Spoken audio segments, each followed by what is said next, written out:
120 morts dans les attentats de Paris. Le bilan est encore provisoire.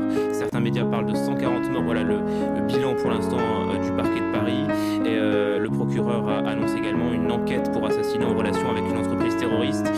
Anthony Saint-Léger, quelques réactions d'abord sur Internet. Avant les réactions, je voudrais vous montrer les unes de demain. Vous l'évoquiez, il y a bien sûr Paris frappé en son cœur, mais également aussi à Saint-Denis. On en parlait il y a quelques temps. Alors l'horreur.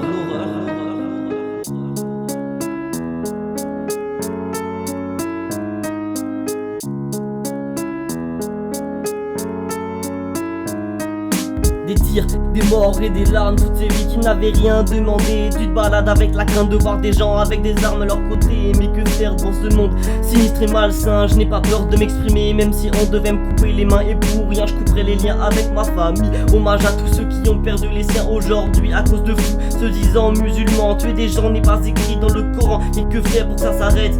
Du haut de mes 16 ans, viens à peine de naître, mais je viens crier ma peine et soutenir les proches des victimes. Pour eux, il faut donner de la peine de se relever après tant de crimes. Cette nuit je n'ai pas sommeil, vas-y donne-moi des conseils. Garde-toi de somnifères, ouais ça va peut-être le faire. J'ai besoin d'oublier l'homme et sa stupidité.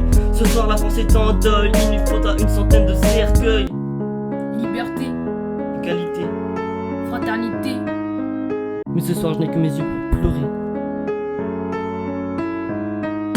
Je commencerai par soutenir les familles avec un proche tué. 6 attentats, 120 morts et plusieurs blessés. Je suis français et je n'ai pas peur. Le code reste fier et jamais ne meurt. Les civils sont encore une fois les cibles. Les traqués de fous, ils ne